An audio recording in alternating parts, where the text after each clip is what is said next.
এই মুহূর্তে বিএসএল স্টুডিওতে রয়েছেন ভারতের প্রাক্তন তারকা জাতীয় ফুটবলার ভাস্কর গাঙ্গুলি এবং অ্যালভিটো ডি কুনহা। দুজনকেই স্বাগত জানাচ্ছি আমাদের আজকের অনুষ্ঠানে। আজ কিন্তু বিএসএল এ একটা এমন ম্যাচ যেটা হাড্ডাহাড্ডি না হলেও ডু অর ডাই ম্যাচ একটা টিমের জন্য অ্যাটলিস্ট। হাওড়া হুগলি ওয়ারিয়ার্স তাদের ঘরের মাঠে খেলতে নামছে নর্থ বেঙ্গল ইউনাইটেড এফসির এগেনস্টে। ভাস্কর স্যার, হাওড়া হুগলি ওয়ারিয়ার্সের একটা ম্যাচ যদি তারা জিততে পারে তাহলে কনফার্ম যে লিগ টেবিলে তারাই লিড করছে, টপে থাকবে। কিন্তু নর্থ বেঙ্গল ইউনাইটেড এফসির কাছে এখনও কিন্তু পেন অ্যান্ড পেপারে সুপার ফোরে যাওয়ার রাস্তা আছে। তো এই ম্যাচ দুটো টিমের জন্য যতটা না গুরুত্বপূর্ণ, নর্থ বেঙ্গল ইউনাইটেড এফসির জন্য খুবই গুরুত্বপূর্ণ। অবশ্যই Howrah Hooghly warriors already last ফোরে চলে গেছে। এখন তো পজিশনটা কী সেটাই ম্যাচের উপর নির্ভর করবে, 1 নম্বর থাকবে না 2 নম্বর থাকবে। কিন্তু নর্থ বেঙ্গল ফুটবল ক্লাবের কাছে এটা গুরুত্বপূর্ণ ম্যাচ, এটা বাঁচা মরার লড়াই। তাদেরকে যে কোনো জিততেই হবে। নর্থ বেঙ্গল যে খেলাগুলো আমি দেখেছি তাদের ম্যাক্সিমাম সুযোগ নষ্ট করছে, ভালো ভালো সুযোগ নষ্ট করছে। যে কয়েকটা ম্যাচ হেরেছে, যদি গোলগুলো কনভার্ট করতে পারতো তাহলে হয়তো ওরা এই অবস্থায় আজকে থাকতে হতো না, যে লাস্ট পরে থাকবো কি থাকবো না। ওদের স্ট্রাইকিং ফোর্সে আরেকটু বেটার প্লেয়ার থাকলে আজকে তো ভালো জায়গায় চলে যেত। সব কিছুই করছে কিন্তু লাস্ট গোলটা হচ্ছে না, এটা হচ্ছে বড় সমস্যা। এই সমস্যা থেকে কাটিয়ে ওরা চেষ্টা ওরা করছে এবং আমার বিশ্বাস আগামীকালের ম্যাচটা ভালো হবে। কে জিতবে কে হারবে কে ড্র করবে সেটা পরের ব্যাপার, আর একটা ভালো ম্যাচ দেখবো বলে আশা করছি। অ্যালভিটো ডি কুনহা, যেটা হাওড়া হুগলি ওয়ারিয়ার্স তারা যদি সুপার ফোরের টপে থাকে তাহলে তারা কি বেনিফিট পেতে পারে বলে আপনার মনে হয়? গোল, দেখো এখানে বেনিফিটের কিছু নেই বুলবুলি, কারণ হচ্ছে এইখানে হয়তো লিগ স্ট্যান্ডিং 1 ভার্সেস 4, 2 ভার্সেস 3 এইগুলো হয়তো হতে পারে, কিন্তু অন্য জায়গায় যদি আমরা হোম অ্যান্ড অ্যাওয়ে ম্যাচেস করতাম তাহলে 1 আর 2 এর সুবিধাটা হচ্ছে সেকেন্ড লেগ ম্যাচটা ওরা হোম ম্যাচ পেত, কিন্তু এখানে হয়তো নিউট্রাল ভেন্যু হবে, যেখানে একটা হয়তো দিনে ম্যাচ হবে একটা রাতে ম্যাচ হবে। তো I don't see in that ways কারোরই অ্যাডভান্টেজ ডিসঅ্যাডভান্টেজ। কিন্তু এই ম্যাচের লড়াইটা হচ্ছে কি, Howrah Hooghly warriors they have confirmed ওরা টপ 4-এ থাকছে। Now it's the time North Bengal ওরা কতটা আশাবাদী কি ওরা টপ 4-এ যাবে, কারণ এইখানে শুধু ওদের লড়াই না, এইখানে ওদের সাথে লড়াইয়ের মধ্যে আছে সেটা হচ্ছে নর্থ সুন্দরবন এফসি, জে4, বর্ধমান ব্লাস্টার্স, নর্থ 24 পরগনাস। তো 5টা টিম আছে তাদের সঙ্গে। তো আমার মনে হয় এই জায়গায় আমরা সবসময় বলি না দ্য ব্যাটল অফ নার্ভস, কারা রেসটাকে কমপ্লিট করতে চায়। নর্থ বেঙ্গল ওরা লাস্ট ম্যাচের পর অনেক দিন গ্যাপ পেয়েছে, so now it's the time to implement. Howrah Hooghly warriors definitely one of the best teams, one of the best contenders এই বছর জেতার জন্যে। লাস্ট 5টা ম্যাচে ওরা আনবিটন আছে, একটা শুধু গোল কনসিড করেছে, 13টা গোল করেছে।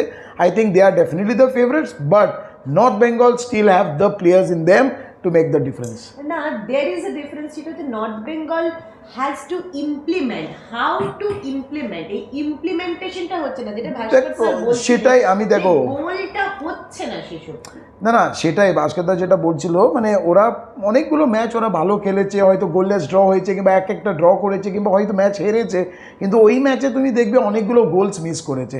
তো গোলস মিস করলে টিমের জেতার চান্সটা খুবই কম, আমরা সবাই জানি। কিন্তু এইগুলো প্লেয়ারকে মাথার মধ্যে আনতে হবে কি আমি কতগুলো মিস করব, এই যে যত মিস করেছে ততই আমরা পয়েন্টস মিস করেছে, যত পয়েন্টস মিস করেছে আমরা টপ অফ দ্য টেবলে মিস করে গেছে। তো এইগুলো পরে চিন্তাভাবনা করে লাভ নেই।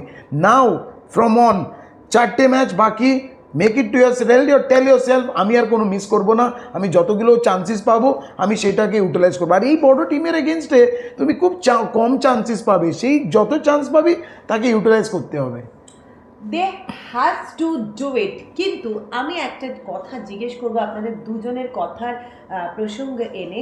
আপনি বললেন নর্থ বেঙ্গল ইউনাইটেড এফসিতে ফিনিশারের অভাব, পুরো খেলাটা গেম মেক হচ্ছে কিন্তু গেমটা এন্ড হচ্ছে না, কনক্লুশনে আসছে না। আমাদের সঙ্গে আরেকজন বিএসএল এ ফুটবল এক্সপার্ট ছিলেন অমিত ভদ্র, তিনি ব্রিফ করেছেন যে এই বিএসএলে কিন্তু অনেক ইয়াংস্টাররা খেলছে, একেবারে নতুন ট্যালেন্ট, তো তাদের জন্য একটা নার্ভ গেমের খুব দরকার, যে খেলারই প্রেশারটা তারা হোল্ড করতে পারে। বিএসএলে মেইন খেলার যা রেজাল্ট হচ্ছে, তার যে পয়েন্ট হচ্ছে, সেই হিসেবেই কিন্তু সুপার 4 হবে। কিন্তু এটা আমরা দেখতে পাচ্ছি যে বিএসএল একদম শেষে এটা ইয়াংস্টারদের একটা নার্ভ গেমের মধ্যে তাদেরকে প্র্যাকটিস করানো হচ্ছে, যে একটা পেনাল্টি শুট আউট থাকছে। পেনাল্টি শুট আউট মানে মোর গোলস মোর মিসেস, এবং তাতে দর্শকরাও অনেক ইনভলভ হচ্ছে, সাপোর্টাররাও অনেক গোল দেখতে পাচ্ছে।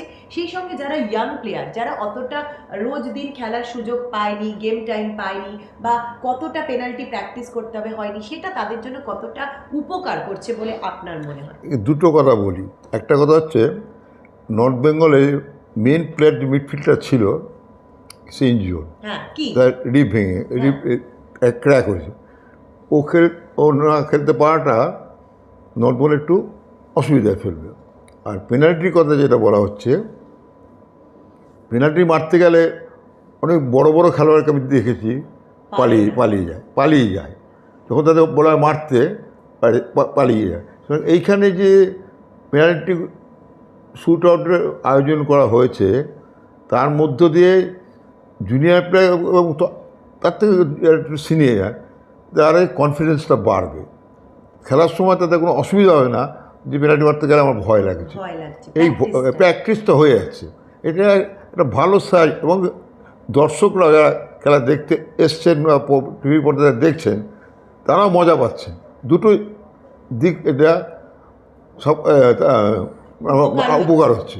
সুতরাং এটা একটা ভালো সাইড, এটা ভালো আইডিয়া নিয়েছে বিএসএল। যে আমরা যারা এর সঙ্গে জড়িত আছি, যেহেতু আমরা জড়িত আছি বলে অনেকে বলবে আমরা সাফাই গেছি, সাফাই না, এটা বাস্তব সত্য। অ্যালভিটো ডি কুনার কাছে আসবো। আমাদের সঙ্গে রয়েছেন ভারত বিখ্যাত এবং ভারতের নাম গোলকিপিংয়ে যিনি পৃথিবীর কাছে পরিচয় করিয়েছেন, সেই ভাস্কর গাঙ্গুলি। এবং অ্যালভিটো, আপনি দীর্ঘদিন অসংখ্য গোল দর্শকদের উপহার দিয়েছেন, সাপোর্টারদের উপহার দিয়েছেন। আজকেও ইস্টবেঙ্গল জনতার আপনি একদম হৃদয়ের একজন। তো আপনার কি মনে হয় যে একটা স্ট্রাইকার যখন পেনাল্টি কিক নিতে যায়, তার গোলকিপারের এই যে নার্ভ বিট করা, সেটা এই প্র্যাকটিসের মাধ্যমে কতটা প্লেয়ারদের মধ্যে কনফিডেন্স বুস্ট করছে? অবশ্যই অনেকটাই কনফিডেন্স বিল্ড করে, কিন্তু পেনাল্টি এমন একটা জিনিস, মানে আই মিস ইউ সেভ, কিংবা ইউ সেভ তো এখানে দেখো, হয় গোলকিপার হিরো কিংবা স্ট্রাইকার হিরো, কিংবা গোলকিপার জিরো কিংবা স্ট্রাইকার জিরো, এটাই হতে পারে। কারণ তুমি যতই প্র্যাকটিস যতই করবে, এটা particular day of the match কিংবা ওই মুভমেন্টে তুমি কতটা কাম অ্যান্ড কুল, কিংবা গোলকিপার কীভাবে তোকে রিড করছে, এইগুলো আছে। কারণ হচ্ছে, আমার মনে হয় না কোনো প্লেয়ার আজ অবধি সব কটাই পেনাল্টি কনভার্ট করেছে, কেউ না কেউ মিস করেছে। তুমি দেখো, মেসি থেকে শুরু করে রোনাল্ডো, জিকো, মারাডোনা, সবাই বড় নাম করার প্লেয়াররা সবাই পেনাল্টি মিস করেছে।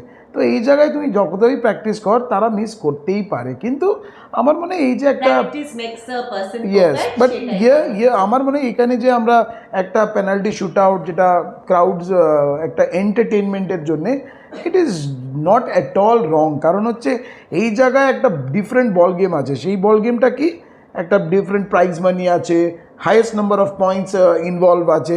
তো সেখানে তো একটা এন্টারটেনমেন্ট হতেই পারে। So this has got no points tally to the আমাদের বিএসএল এর তো কোনো পয়েন্টস ট্যালি তো হচ্ছে না।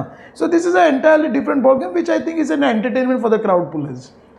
আরেকটা কথা বলি, একটা পেনাল্টি শুট আউটে যারা গোলকিপার খেলে, তাদের নাথিং টু লুজ।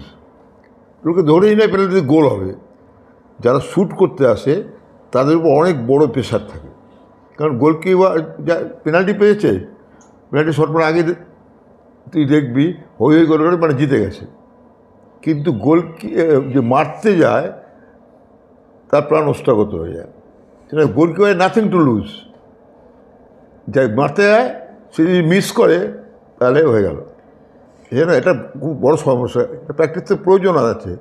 রিসেন্টলি যদি আমরা একটু দেখি, একটা ম্যাচে আমাদের এক টিমের কোচ বলেছেন যে তুমি কেন টাইব্রেকার প্র্যাকটিস করায়নি, তার জন্য তাকে শাস্তি পেতে হয়েছে। সুতরাং এগুলো practice makes a man perfect কথা আছে।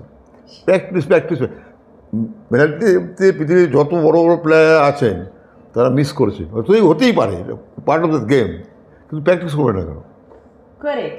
এবং এই প্রসঙ্গে একটা কথা বলবো, আজকের এই ম্যাচের দিকে আপনারা তো তাকিয়ে থাকবেন বিএসএল এর সুপার ফোরে কার যাওয়া কতটা ফাস্ট হলো বা কে গেল, কিন্তু অ্যালভিটো ডি কুনহা, ভাস্কর গাঙ্গুলি এবং এসএসসি এর এডিটর রজত শুভ্র মুখার্জিকে নিয়ে আমি বুলবুলি একটা স্পেশাল শো আপনাদেরকে গিফট করব। কোনো দিন কোনো নিয়ম কিন্তু ইটারনাল ছিল না। ফুটবলে অনেক নিয়ম অনেক সালে আপগ্রেড করা হয়েছে। পেনাল্টি শুট আউটও ছিল না প্রথমে ফুটবলে, কিভাবে তার বিবর্তন হলো সেটা আমি আমার ফুটবল সাপোর্টারদের জানাতে চাই একটা স্পেশাল শোয়ে এসএসসিএনে। আপনারা এসএসসিএন দেখতে থাকুন, সেই শো নিয়ে খুব তাড়াতাড়ি আমরা আসছি ডিউরিং ডিএসএল।